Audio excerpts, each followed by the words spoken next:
प्रिय छात्र एवं छात्राओं, आज हम सब पुनः गूगल क्लासरूम प्लेटफॉर्म पर उपस्थित हुए हैं। आज कुछ बातें आप लोगों के साथ शेयर करनी है। विगत 2 दिनों में मैंने देखा कि ये बीए 4th सेम के छात्र छात्राओं का जो उत्साह और उनकी लगन इस विपरीत परिस्थितियों में भी बहुत सराहनीय रहा है। आप सब गूगल प्लेटफॉर्म पर जुड़ने के साथ ही आप लोगों ने एक अपना व्हाट्सएप ग्रुप भी बना लिया। इसके लिए आप सभी प्रिय मेरे छात्र एवं छात्राओं, आप लोग साधुवाद के पात्र हैं। आप सभी के उज्जवल भविष्य की मैं कामना करता हूं। एक समाजशास्त्र के विद्यार्थी होने के नाते आप सभी ने अपने सामाजिक सरोकारों को निभाया है। इसी तरह आगे भी 5th सेम में 6th सेम तक जब ये ग्रेजुएशन पूरा हो, आप लोग अपने इस मनोयोग को जारी रखिएगा, इसकी मैं कामना करता हूं। आज हम सब लोग चौथी जो यूनिट अपने सिलेबस की है उस पर चर्चा करेंगे। 3 यूनिट हम सभी ने पूरा कर लिया है। चौथी यूनिट जो ऑनलाइन शिक्षण के लिए हम लोगों के बीच है,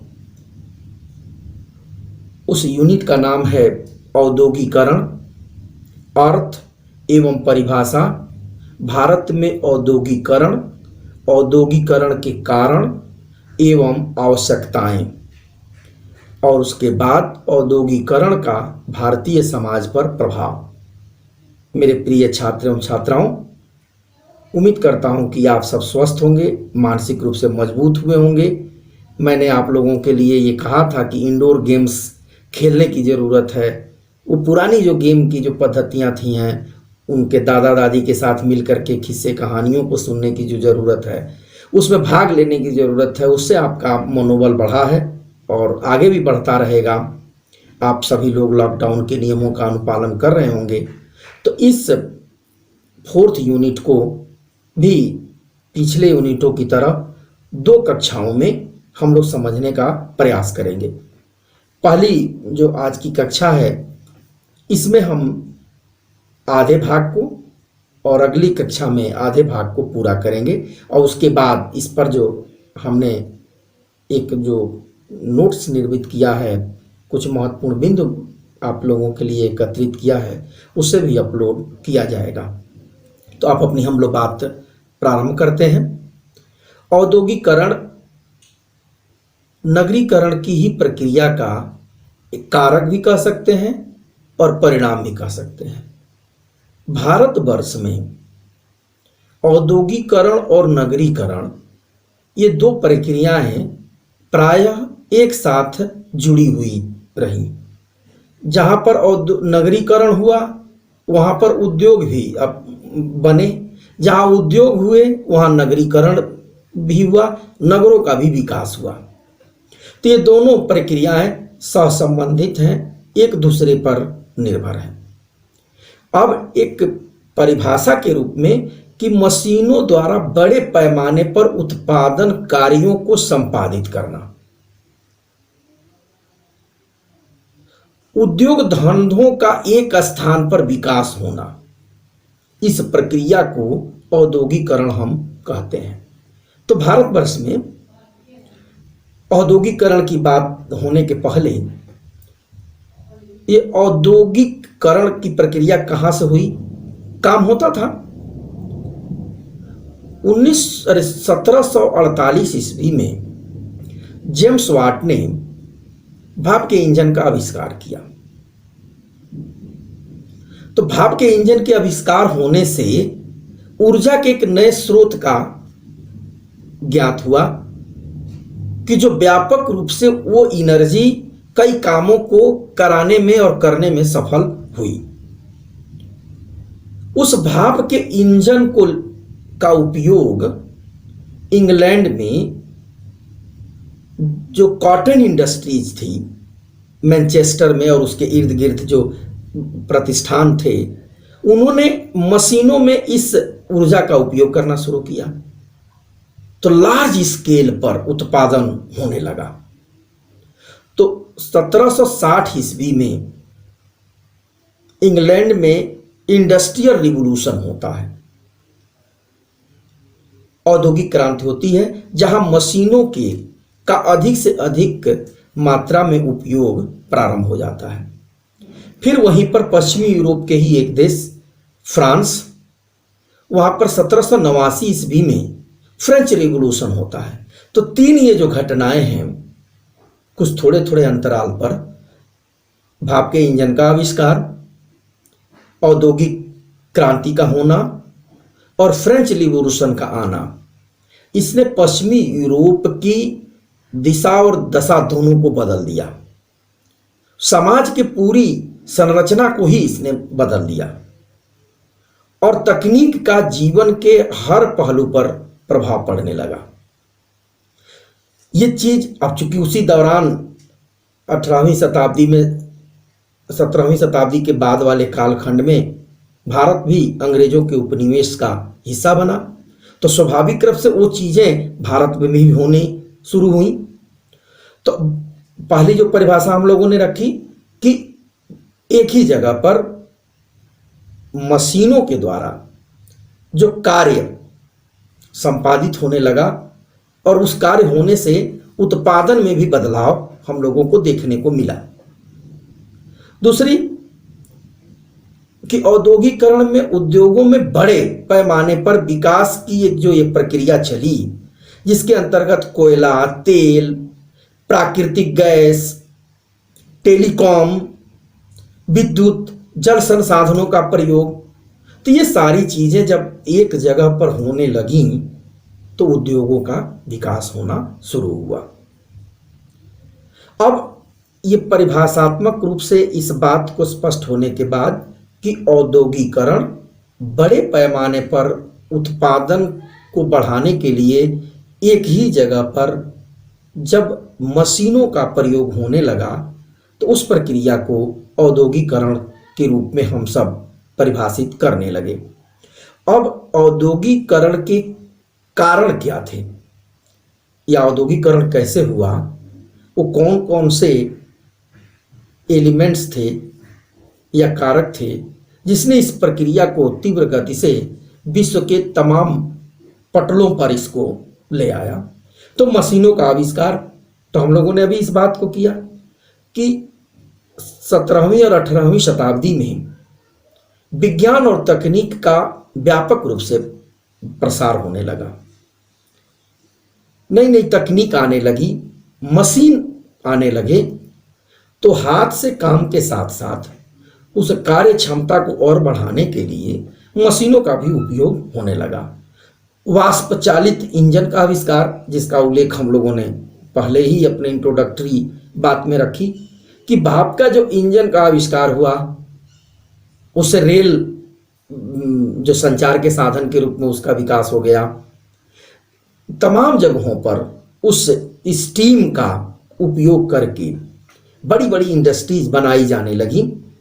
लोहे और कोयले का उत्पादन की प्रक्रिया में भी बदलाव हुआ। तो आगे इस पर हम लोग आगे चर्चा करेंगे कि लोहा और कोयला किसी भी उद्योग के बैकबोन्स रहे हैं और भारतवर्ष में भी कोयला और लोहे का बड़ा महत्व रहा है उद्योगों के विकास में। तो लोहे और कोयले का उद्योगों के विकास में बहुत बड़ा योगदान रहा है। यातायात और संचार के साधनों का विकास, तो जब भाप के इंजन का आविष्कार हुआ तो उससे यातायात के साधन और संचार के तरीके ये दोनों बदल गए। टेलीकम्युनिकेशन के क्षेत्र में भी एक व्यापक परिवर्तन देखने को मिला कि कैसे कंप्यूटर का उपयोग, इंटरनेट का उपयोग, मशीनों को ऑटोमेटिक करने का तरीका, तो ये जो चीज़ें थीं, इससे उद्योगों के विकास में बहुत सहायता प्राप्त हुई। उत्पादन की प्रक्रिया में नवीन प्रविधियों का प्रयोग, तो बड़े व्यापक रूप से पैमाने पर नई जो प्रविधियां आती गईं, उन प्रविधियों का प्रयोग भी होने लगा और उनके माध्यम से उत्पादन के तरीके भी बदलने लगे, उत्पादन भी बढ़ने लगा। ये तरीके केवल उद्योगों तक ही नहीं जारी रहा, ये प्राथमिक क्षेत्र के जो उद्योग थे, इंडस्ट्रीज थी। अब जैसे गन्ने का उत्पादन, गन्ने से चीनी का निर्माण होना, भारत में व्यापक रूप से चीनी निर्माण की फैक्ट्रियां लगने लगी। तो ये नई तकनीक आने के ही वजह से हुआ। आज इतनी बड़ी बड़ी चीनी मिल की जो फैक्ट्रीज हैं, जो एक दिनों में 1 लाख 2 लाख टन क्विंटल जो है गन्ने का पेराई कर देती हैं। तो इन सब तकनीकों के प्रयोग होने से उद्योगों के स्वरूप में बदलाव और उद्योग की प्रक्रियाओं में बदलाव हुआ। भारत भी उस उद्योग की प्रक्रिया से अछूता नहीं रहा। तो भारत में औद्योगिकरण की प्रक्रिया कहाँ से शुरू हुई, इस पर एक छोटी सी हम लोग एक ब्रीफ चर्चा यहाँ पर कर लें। तो भारत में औद्योगिकरण का प्रारंभ 1818 ईस्वी में कलकत्ता में फोर्ट ग्लोस्टर नामक जगह पर पहली सूती कपड़ा मिल खुलने से शुरू हुआ। फोर्ट ग्लोस्टर कलकत्ता में एक जगह है, वहाँ पर 1818 ईस्वी में पहली फैक्ट्री का निर्माण हम लोगों को देखने को मिलता है। उसके बाद व्यवस्थित रूप से तरीके से Mumbai spinning and weaving company 1854 में खुली, जो सच्चे अर्थों में एक कारखाने के रूप में भारत में 1854 से इस प्रक्रिया की शुरुआत होती है और बॉम्बे कॉटन उद्योग का एक हब बनना शुरू होता है और वहाँ पर इस मशीनों की एक श्रृंखला ही शुरू हो जाती है। तो ये रही बात कि कहाँ यहाँ से शुरुआत होना। अंग्रेजी शासनकाल व्यवस्था में ही भारतवर्ष में उद्योगों का विकास होना धीरे धीरे शुरू हो गया था। उसके बाद इस घटक में अब हम लोगों ने जब वहाँ पर कारक के रूप में बात किया तो लोहा और इस्पात उद्योग, तो कॉटन इंडस्ट्रीज की तो शुरुआत हुई ही, लेकिन सभी चीज़ों के लिए स्टील की बहुत ज़रूरत थी। किसी भी उद्योग के निर्माण के लिए जब तक लोहे को स्टील के रूप में परिवर्तित न किया जाए या लोहा भी हो, तो इसके लिए बहुत ज़रूरी था कि इस उद्योग के विकास पर बल दिया जाए। तो 1909 ईस्वी में टाटा ने जमशेदपुर में 1907 ईस्वी में Tata iron and steel company की स्थापना की और ये बहुत बड़ी स्टील कंपनी बनी, आज भी है और ये अग्रणी इस्पात संयंत्रों में से एक है। स्वतंत्रता प्राप्ति के बाद, अब चूंकि यहीं पर उस बात को हम लोग रख लें, तो राउरकेला में, भिलाई में, बोकारो में, दुर्गापुर में, सेलम में, यहाँ पर भारी इस्पात उद्योगों का निर्माण किया गया, जो आधारिक संरचना को और औद्योगिक व्यवस्थित व्यवस्था को या व्यवसाय को भारत में इस्टेब्लिश करने में इस स्टील का बहुत बड़ा योगदान है। तो जैसे कपड़ा उद्योग रहा, उसके बाद इन जगहों पर जहाँ पर 20-20 हज़ार 25-25 हज़ार लोग अभी आज भी काम करते हैं, ये सार्वजनिक उपक्रम हैं। तो इसके बाद जो है दूसरी बात हो गई कोयला। तो एक प्राकृतिक संसाधन के रूप में कोयला उद्योग भी भारतवर्ष में बहुत रेलिवेंट रहा है। और आज एक बात और यहाँ जोड़ देनी जरूरत है कि भारत स्टील और आयरन के मामले में चीन के बाद दूसरे स्थान पर है उत्पादन में। ये कितनी बड़ी उपलब्धि है। तो यहाँ पर सूती वस्त्र उद्योग, लौह उद्योग, इस्पात का, उसका कोयला उद्योग। तो कोयला प्राकृतिक संसाधन है जो तमाम औद्योगिक क्रियाओं को संचालित करने के लिए कोयले की जरूरत पड़ी। आज ऊर्जा के संसाधन के रूप में 67% इंडस्ट्रीज आज कोयले के ऊपर ही निर्भर है। कोयला उत्पादन में भी भारत का तीसरा स्थान है। तो और इस कोयला उत्पादन में नई नई तकनीकों के आने से यह इंडस्ट्रीज के रूप में उभर के सामने आई। हमारे यहाँ कुछ जो पूर्वी उत्तर प्रदेश, पूर्वी जो भारत के राज्य हैं, छत्तीसगढ़, झारखंड, उड़ीसा, यहाँ पर कोयले का व्यापक भंडार है। उसका दोहन होता है और वो ऊर्जा के तमाम जो ज़रूरतें हैं उसको पूरा करने में ये कोयला उद्योग जो है सार्थक रहा है। उसके बाद रेशम उद्योग। भारत में रेशम उद्योग का बहुत बड़ा, पश्चिम बंगाल, जो पहले बंगाल था, पूर्वी बंगाल और पश्चिम बंगाल, रेशम उद्योग के मामले में आज भी हम बहुत आगे हैं और ये उद्योग अपने यहाँ बढ़ रहा है। तो ये कुछ उद्योग हैं जिनका हम यहाँ पर उल्लेख कर रहे हैं। पेट्रोलियम के मामले में भारत में प्राकृतिक रूप से वो पेट्रोलियम का रिसोर्स कम है, उसकी खोज धीरे धीरे हो रही है। हमको इसके लिए बाहर से ही कच्चे तेल का आयात करना पड़ता है और रिफाइनरी के माध्यम से उसको हम ठीक करके इसका उत्पादन, ये भी बड़े लार्ज स्केल पर होता है, क्योंकि आज पेट्रोलियम उत्पादों प्रोडक्ट का भारत में ऊर्जा के मामले में बहुत ज़रूरत है। पर्यटन उद्योग। भारत प्राकृतिक संसाधनों का, प्राकृतिक सौंदर्य का एक विशाल भंडार है। यहाँ पर स्थापत्य कला से लेके तमाम वो कलाएँ और वो जगहें विद्यमान हैं जहाँ पर लोगों को देखने के लिए ये इंडस्ट्रीज आगे बढ़ रही है। तो पर्यटन को भी इसके अंदर हम जोड़ लें। भारत में इलेक्ट्रॉनिक्स और कंप्यूटर इंडस्ट्रीज का व्यापक, आज के इस बीता हुआ जो 2 दशक है, इन 2 दशकों में इसमें बहुत ज़्यादा बदलाव देखने को मिला है और ये इंडस्ट्रीज आज भारत में बहुत तेज़ी से विकसित हो रही है।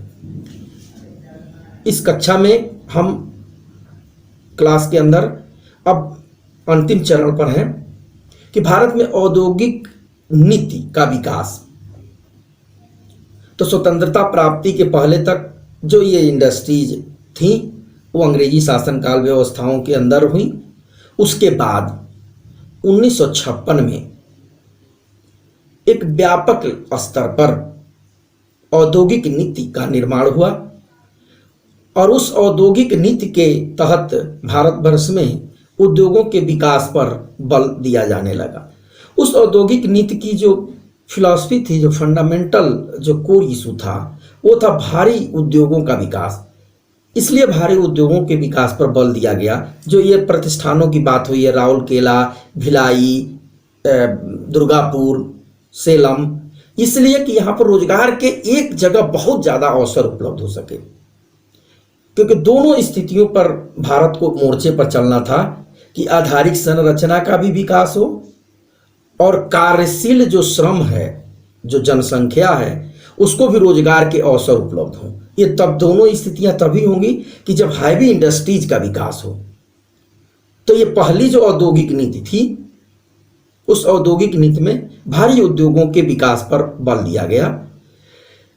इस उद्योग में, जो कि शुरू में सरकार द्वारा नियंत्रित ही सारी व्यवस्थाएं थी, तो लाइसेंसिंग प्रणाली थी।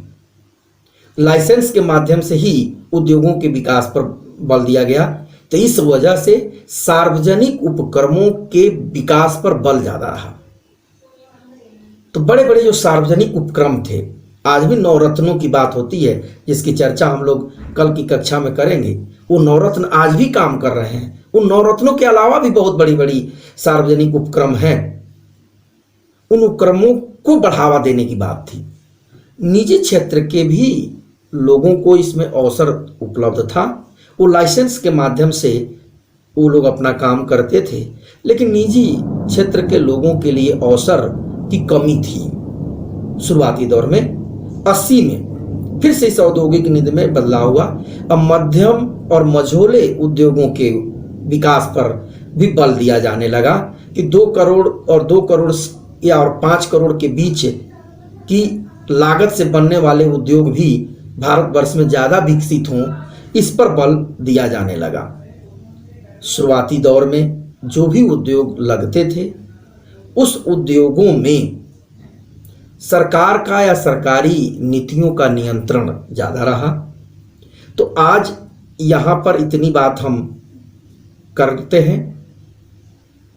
थोड़ी सी और समय यदि आपकी इजाज़त हो तो मैं इसमें ले लूँ, तो यहाँ तक की बात हम लोग कर लें 90 की दशक तक का।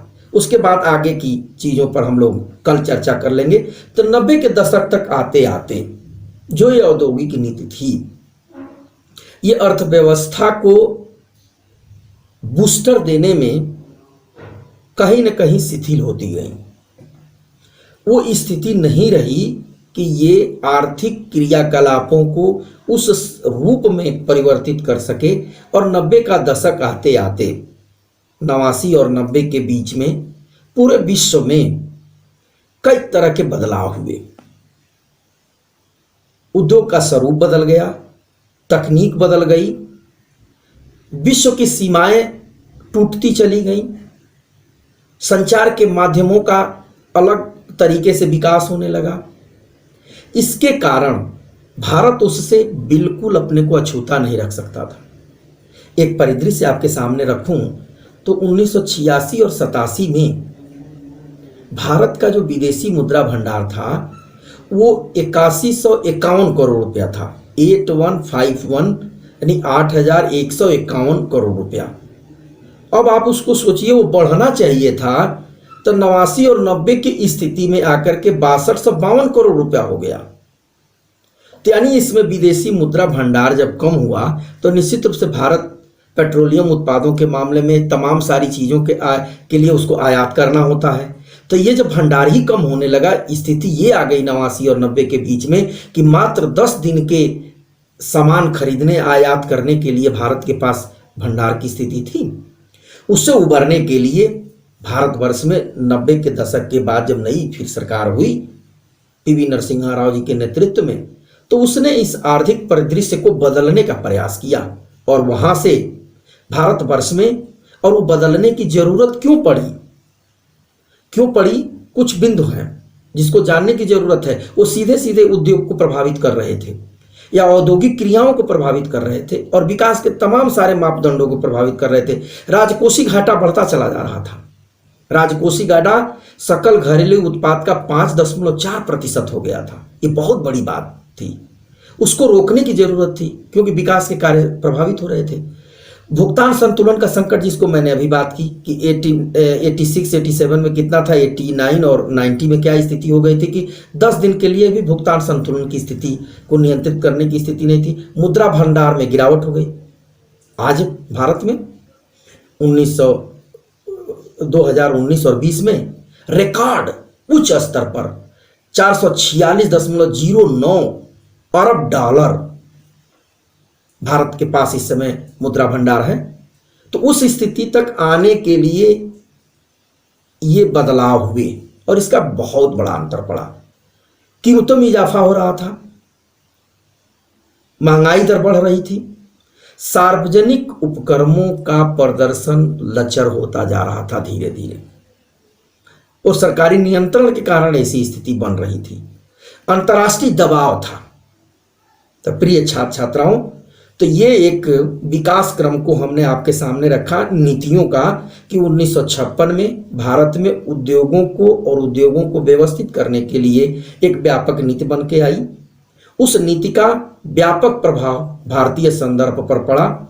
उसके बाद 80 में कुछ बदलाव किया गया। 90 के दशक तक आते आते भारतवर्ष में उद्योगों का परिदृश्य बदला और यहाँ पर कुछ ऐसे आधार तत्व आए जिसको बदलने की जरूरत थी, जिसकी चर्चा हम सब अगली कक्षा में कल करेंगे। आज हम अपनी बात को यहीं समाप्त करते हैं। बहुत बहुत धन्यवाद।